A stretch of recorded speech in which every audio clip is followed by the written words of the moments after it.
여호와께서 이스라엘 족속에게 이와 같이 말씀하시기를 너희는 나를 찾으라. 그리하면 살리라.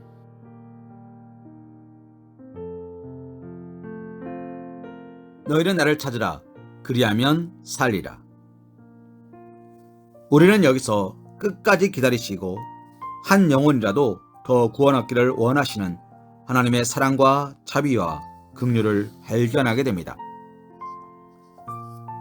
천국의 문이 닫히는 그 순간까지, 심판의 불이 땅에 이르는 바로 전까지 하나님께서는 안타까움과 절박한 심정으로 한 영혼이라도 구원받기를 원하고 계신 것입니다. 그렇다면 심판이 이미 예정되어 이미 죽은 것과 같은 자라도 구원을 받을 방법은 무엇입니까? 사랑하는 성도님, 그것은 하나님을 찾는 것입니다. 하나님을 찾는다는 말의 의미는 하나님께 간구하다라는 의미를 갖는 말로서 하나님의 백성으로서 하나님을 바로 사랑하고 섬기며 하나님의 말씀대로 살라는 의미의 표현입니다. 이렇게 하나님을 바로 섬기는 행위가 곧바로 자신의 생명을 살리는 행위가 된다는 의미를 말하고 있는 것입니다. 더 나아가 급박한 상황에 처하여 그 순간 자신의 죄를 처절히 깨닫고 탄식하며 하나님의 자비와 긍휼을 구하는 행위도 하나님을 찾는 것이라 말할 수 있습니다. 그 대표적인 예가 바로 십자가상에서 구원받은 우편 강도입니다. 그에게는 죽음이 임박해 있었습니다. 오늘 하루가 가기 전 죽음에 이를 운명에 놓여 있었던 것입니다. 이러한 순간 그는 예수님을 향해 나를 기억하소서라고 간구하였습니다. 그때 그는 예수님으로부터 구원을 약속받았습니다. 어떻게 이러한 일이 가능합니까? 이는 하나님께 생명이 있기 때문입니다.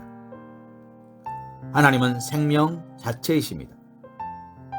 그래서 하나님을 찾고 생명을 구하는 자에게 어떠한 순간이라도 하나님께서는 영생하는 생명을 허락하시는 것입니다. 사랑하는 성도님, 인생들에게 영육간의 죽임이 닥친 이유가 무엇이었습니까? 죄악으로 말미암아 그들의 생명의 하나님을 떠났기 때문입니다. 북이스라엘 또한 죽음의 심판이 예정된 이유는 하나님을 섬기는 척 하였지만 실상 그들은 하나님으로부터 멀리 떠나 있었기 때문입니다. 그들은 생명의 하나님으로부터 철저하게 단절되어 있었고 그로 말미암아 죽은 자 같이 되었던 것입니다. 우리도 마찬가지입니다. 우리가 하나님을 외면하고 하나님을 떠나 하나님으로부터 철저하게 단절되어 있다면 우리에게 죽음은 멀지 않습니다. 그 안에서 발견할 수 있는 생명이란 없기 때문입니다. 그러나 어둠과 절망과 죽음의 골짜기 속에서도 참 생명을 소유할 수 있는 길은 하나님을 내 안에 모시는 것입니다. 생명의 근원이신 하나님을 찾는 것입니다. 사랑하는 성도님, 하나님을 떠나는 자에게 죽음이 있고 하나님을 찾는 자에게 생명이 있습니다. 생명의 원리는 간단합니다. 참 생명이신 하나님을 찾아 하나님과 만나고 하나님으로부터 그 생명을 공급받는 것입니다. 사랑하는 성도님, 진정 하나님을 찾으셨습니까? 아직 하나님을 찾지 못하고 멸망할 세상의 것들만 찾고 계시진 않습니까? 참 생명의 삶을 살기를 소망합니다. 먼저 하나님을 찾기를 소망합니다. 그리고 하나님을 만났다면 하나님에게서 떠나가지 않기를 소망합니다. 하나님과 함께하는 자만이 참 생명의 삶을 살 수 있고 장차 하나님으로 말미암아 영원한 생명을 누리게 될 것입니다.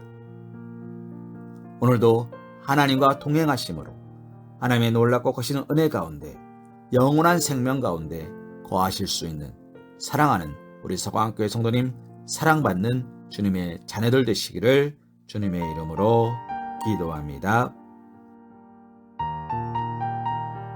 요한복음 17장 3절 말씀으로 오늘의 말씀 묵상을 이어갑니다.